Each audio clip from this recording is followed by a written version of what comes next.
Versículo 8 eu fui para um lado totalmente oposto do que me foi falado ontem. Mas abra sua Bíblia no primeiro livro da Bíblia, Gênesis, no capítulo 49. No 49º capítulo de Gênesis. Gênesis, que é o início, que é o princípio de tudo.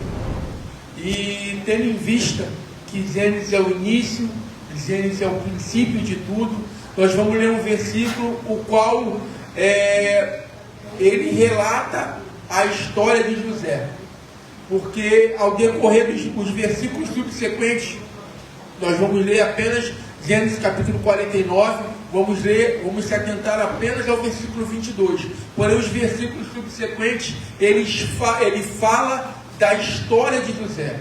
Então, Gênesis 49, versículo 22. Todos acharam Gênesis 49, versículo 22? Amém? Ela vai botar aqui no telão. Ó, está no telão. Vou até ler com vocês, não vou nem ler na minha tradução, vou ler com vocês assim.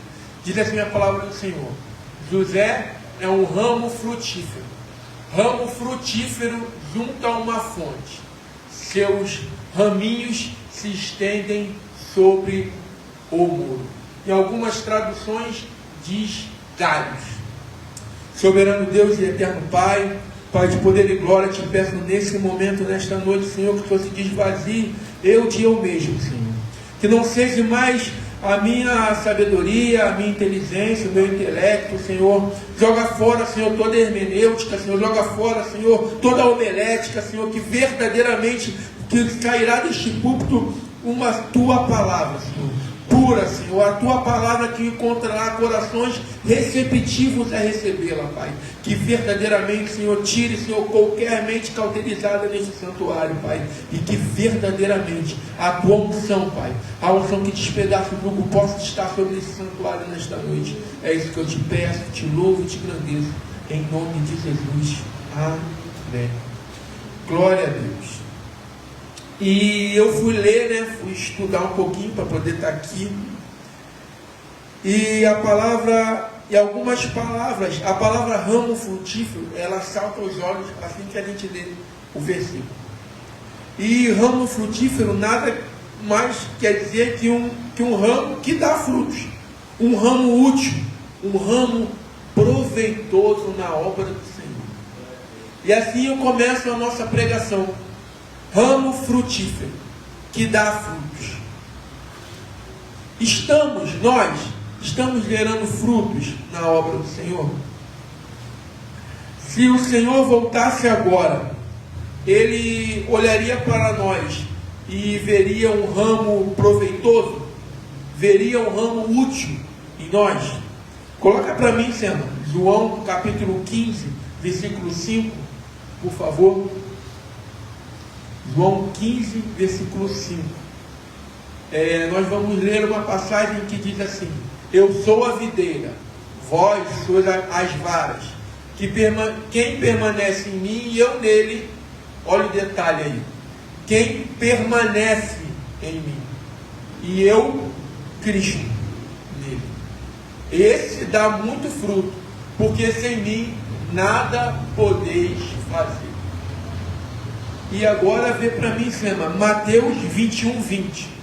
Mateus 21, 20. Nós vamos traçar um paralelo entre esses dois versículos que nós lemos. O primeiro, João 15, 15, e agora Mateus 21, 20.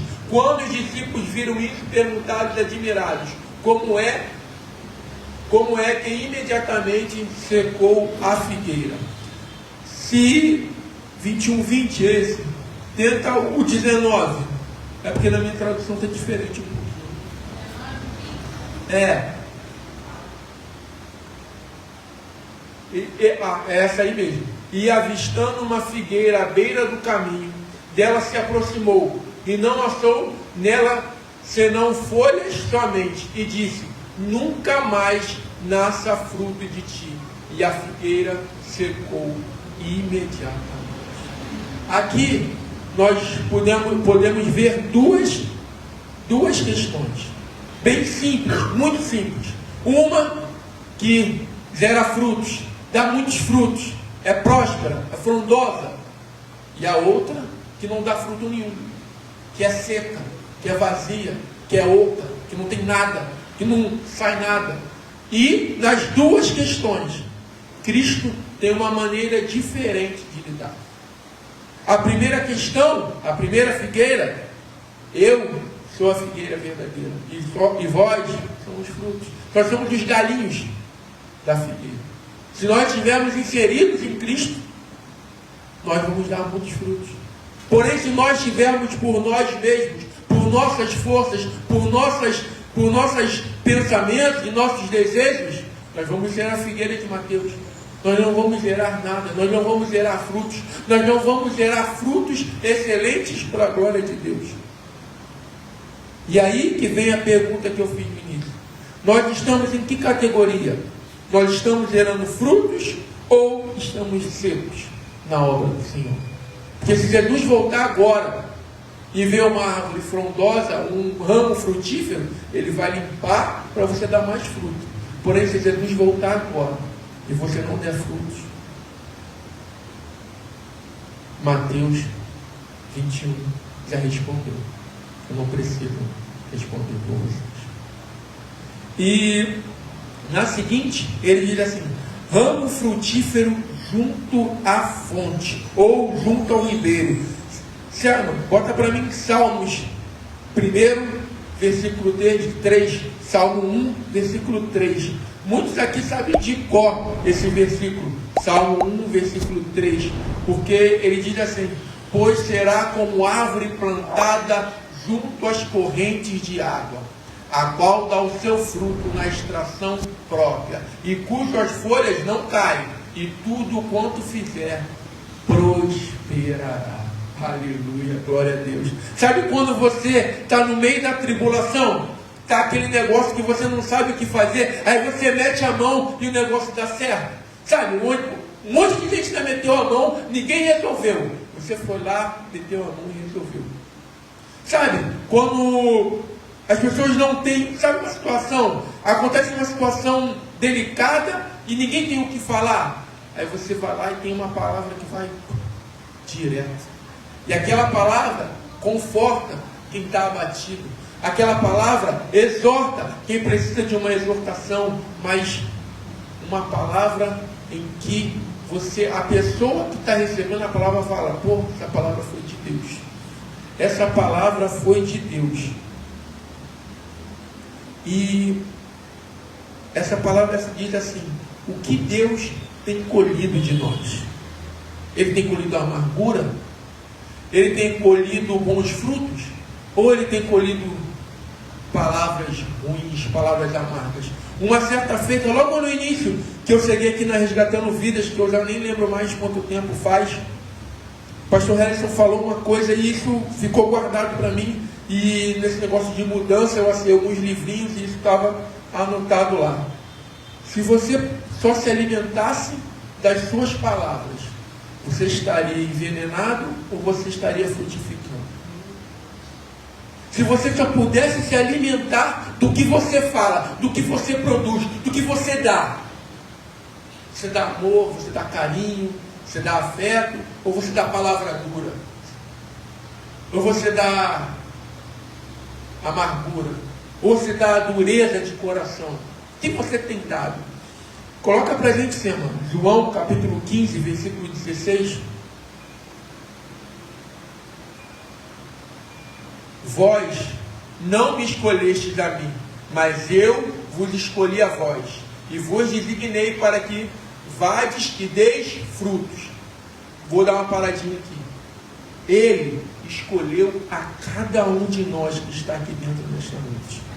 Ele escolheu, ele, o Cristo, ele escolheu. A palavra me diz, a palavra é bem clara: não me escolhestes a mim, mas eu escolhi a vós. Então, dentro da sua característica, dentro da sua forma de falar, de agir, no seu alto grau de intelecto, no seu baixo grau de intelecto, se você fala um pouco mais pausado, se você fala um pouco mais rápido, se você tem um pouco mais de conteúdo bíblico ou menos conteúdo bíblico, Deus quer te usar da forma que você é. Deus quer usar as características que você tem. Porém, entretanto, todavia, muitas vezes nós nos tolimos disso e não fazemos o que fomos chamados para fazer. Dar frutos excelentes para a glória de Deus, sermos ramos frutíferos. E o versículo prossegue: e o vosso fruto permaneça, a fim de tudo quanto pedires ao Pai em meu nome, Ele vô-lo conceda. A partir do momento, entenda, a partir do momento que você gera fruto, que você dá fruto, que você gera frutos excelentes para a glória de Deus, tudo, a palavra me diz tudo, engloba tudo. Eu não sei como está a sua vida financeira, eu não sei como está a sua vida familiar, eu não sei como está a sua vida profissional. Eu sei que está escrito ali, ó, a fim de tudo quanto pedires ao Pai em meu nome, eu vou conceder. Ele está ali pronto para conceder tudo que você vai pedir, tudo que você precisa, todas as suas necessidades. Porém, você tem que gerar frutos. E esse fruto tem que permanecer.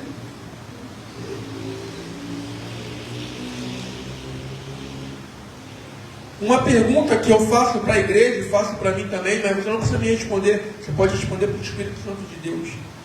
Quantas pessoas eu tenho discipulado para a glória de Deus? Quantas pessoas eu tenho trago para junto de mim? Que a gente vive a Bíblia. Se a gente vive a Bíblia, Timóteo foi discipulado. Ou eu estou enganado? Ou só na minha Bíblia que tem isso? Se Timóteo foi discipulado, é porque ele teve alguém para discipular. Quem nós estamos discipulando? Ah, eu discipulo o meu filho. Amém, meu irmão. Glória a Deus, isso é sua obrigação como pai, como mãe. Até aí, ó, tá de boa, zero problema.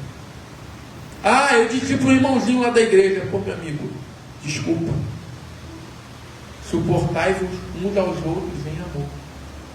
Foi pregado aqui continuamente no ano de 2023. Isso aí não está discipulando ninguém, varão.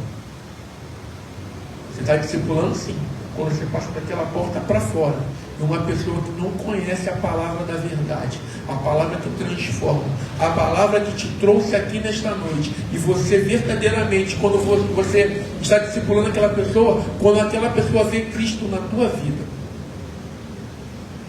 seus ramos correm sobre o muro, agora que o bicho pega. Sabe por quê? Seus ramos correm sobre o muro, fala de legado. José, aqui, né, o Gênesis capítulo 49 está contando a história de José. Quando Jacó começou a proferir as bênçãos sobre cada um de seus filhos, o capítulo 49 ele diz isso. E em cada filho ele foi dando uma característica e foi dizendo que aquela característica queria dizer. Em José, ele foi falando tudo isso.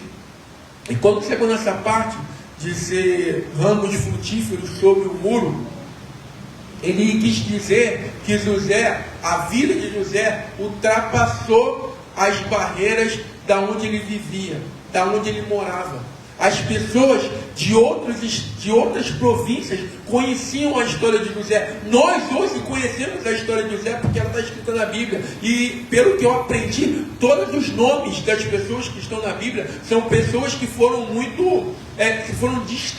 foram destacadas naquela situação ou naquele momento, e o nome dele veio para a Bíblia Sagrada. Então, José foi uma pessoa que foi reconhecida como se fosse hoje, como se ele fosse um youtuber hoje muito famoso, que aonde ele andasse, todo mundo ia reconhecer José. Por quê? Porque os ramos dele ultrapassaram os muros. Sandra, põe para mim aquele quadradinho, por favor. Porque nós vamos ler agora o que está em Gálatas, capítulo 22 e 23. E nós vamos ver agora que verdadeiramente como Deus faz as coisas e como as coisas são na obra de Deus. Gálatas 22 e 23, eu vou ler para não ficar, para poder contextualizar melhor o que eu estou falando. Está na tela? Ah, amém, obrigado. Mas o fruto do Espírito é o amor, o gozo, a paz, a longanimidade, a benignidade, a bondade, a fidelidade. Amém? Todos conhecem isso, né? Todos conhecem de cor e salteado. Entretanto, eu vou começar da longanimidade. Quando nós somos cristãos e damos frutos excelentes para a glória de Deus, e somos verdadeiramente um ramo frutífero, ou um galho frutífero em algumas traduções, nós temos longanimidade. Pastor André, o que é longanimidade? É a virtude de suportar as contrariedades. Meu Deus, hein? Nossa, pastor André, começou a dar pelo mais pesado. Amém. Suportar as contrariedades. Pastor André, o que é contrariedades? Pô, meu irmão vende azul, eu não gosto de azul, mas ele vende azul, tem que suportar ele. A minha irmã gosta de sapatear no fogo, eu sou mais quietinho, ela vai sapatear no fogo, tem que começar a ter essa comunhão com ela, meu irmão, minha irmã. Nós fomos chamados para uma grande obra, nós fomos chamados para um evangelho que aglutina pessoas, nós fomos chamados para sermos, como o pastor sempre nos fala, abençoadores. E abençoador é isso. É você suportar a contrariedade do outro.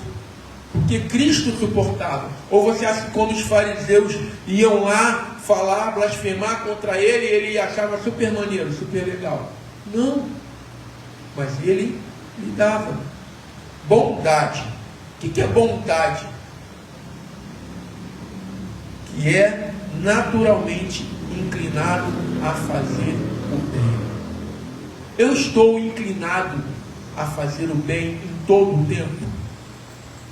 Pô, pastor André, pisou no meu pé, não tem essa não. Pisou no meu pé, eu piso nos dois pés. Não tem essa não. Não dou mole não. Aqui é olho por olho, dente por dente. Só que essa fase de olho por olho, dente por dente já passou, meu irmão. Agora tu vive pela graça. Agora ele pisou no teu pé e fala, pô, irmão, pisou no meu pé direito, pisa no esquerdo aqui também, por favor. Mas é assim, irmão. É duro, né? Complicado, né? Difícil a beça, né? Ninguém falou que seria fácil. Aí vai pisar e você vai falar assim, obrigado por ter pisado no meu pé. Amor. O que é o amor? O amor quer dizer a afeição. Quando você tem afeição por aquela pessoa. Cristo tem afeição por nós. Porque nós, mesmo sendo pecadores, mesmo andando errado, Cristo tem amor por nós. Ele tem afeição por nós. E muitas vezes, o irmão passa por nós na rua, às vezes, o irmão distraído passou e não deu a paz do Senhor. Já fica, caramba lá, o atribulado, o pastor nem falou comigo. Aí na igreja quer dar a paz do Senhor. Aqui não falou nem comigo. Afeição. Gozo. Gozo é a mesma coisa que satisfação. Nós estamos fazendo a obra do Senhor com satisfação. Estamos fazendo a obra do Senhor com satisfação? Ou a gente faz a obra do Senhor assim, eu sou missionário, eu sou pastor, eu sou diácono. Gabriel agora é diácono, né? Agora eu sou diácono, tem que ir para a igreja agora todo dia. Caramba, eu sou diácono, tem que dar o exemplo. Ou você está fazendo por caramba, que maravilhoso, tem mais um culto nessa noite lá na igreja. Eu vou sentir a presença do Senhor.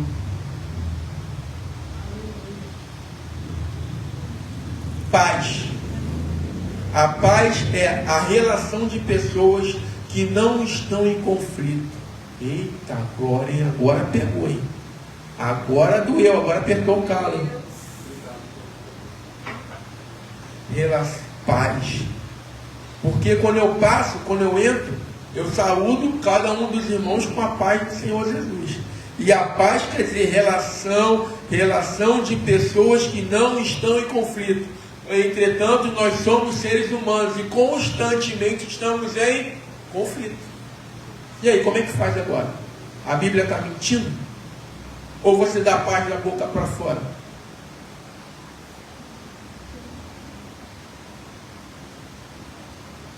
Reflexivo isso, né?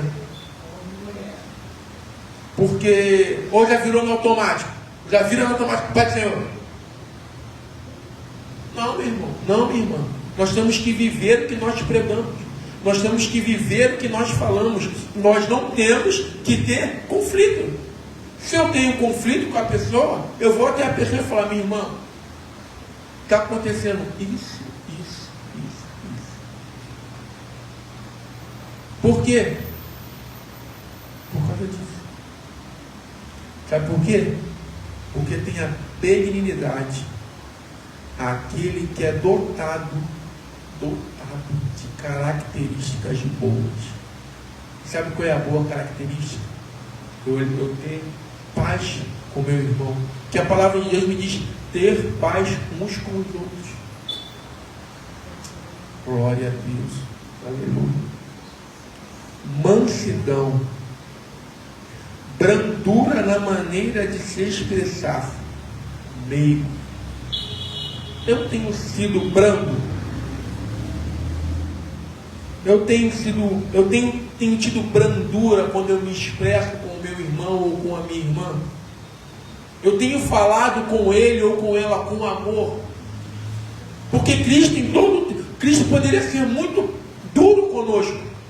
Quando a gente fecha a porta do nosso quarto lá e começa a orar, Cristo poderia trazer um monte de coisa dentro do nosso coração e a gente começar a oração chorando e acabar a oração em pranto. Todos os dias. Sabe por quê? Porque todos os dias a gente peca, todos os dias a gente erra, a gente é cheio de falha, de limitação.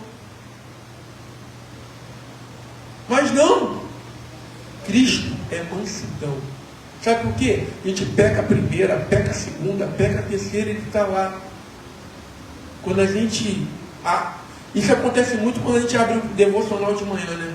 A gente abre o devocional de manhã, tem aquela palavra abençoada do trono da glória de Deus, e a gente sai para trabalhar como? Super. Aí quando a gente chega de noite para poder dormir, que a gente vai orar, a gente começa a lembrar tudo que a gente fez. A gente começa a pedir perdão. Senhor, me perdoa. Não era para eu ter falado daquela forma dura com aquela menina.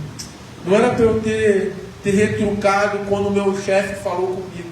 Caramba, eu fui áspero com a minha esposa, eu fui áspero com o meu marido, eu fui áspero com o meu irmão, que tem a mesma fé que eu e congrega na mesma igreja que eu. Nossa. Brandura na maneira de se expressar. E eu desci uma por último, de propósito, que é fidelidade. Sema, põe Salmos para mim. Salmos 91, 4. Você não vai botar Salmos 91, 4 ali. E eu vou falar para vocês o último tópico que eu tenho aqui.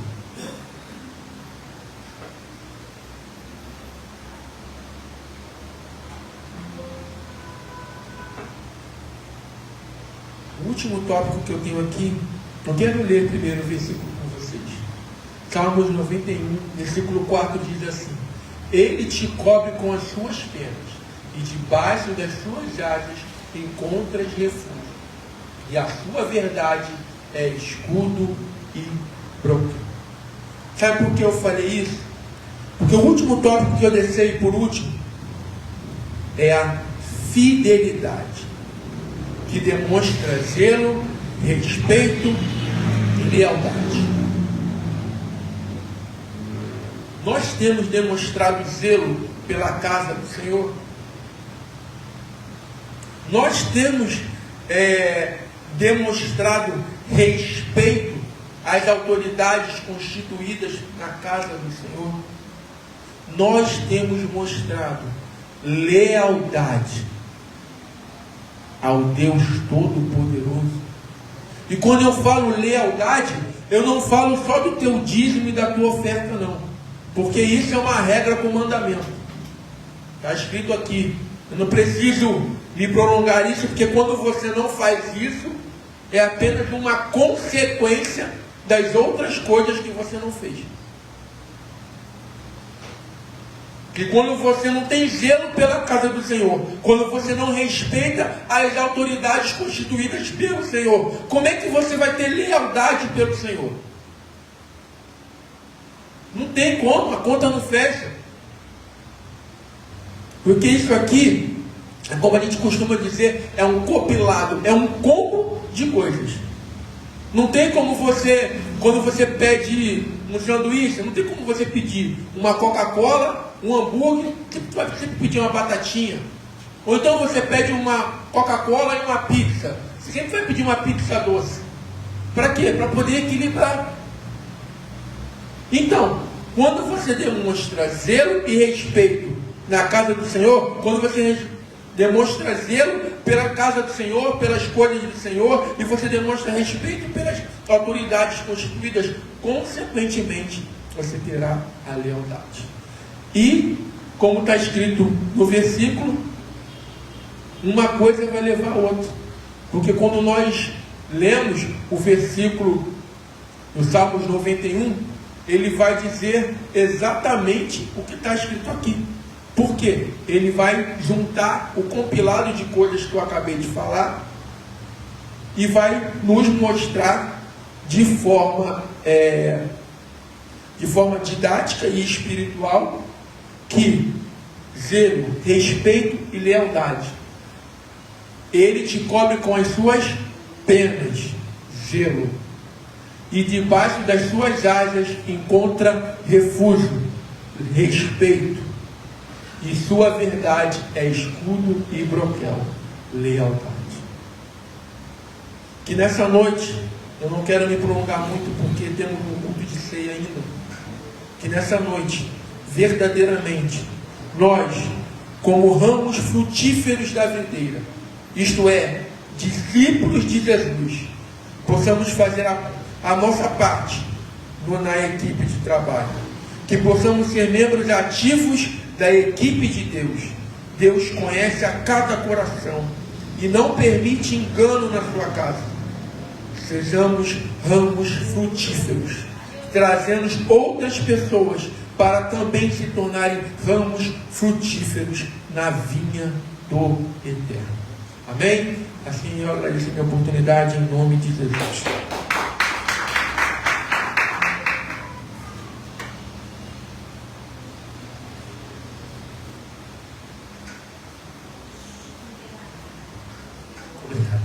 Vamos colocar em pé em nome de Jesus Cristo, queridos. Eu acredito, sempre digo, que esse é um dos momentos mais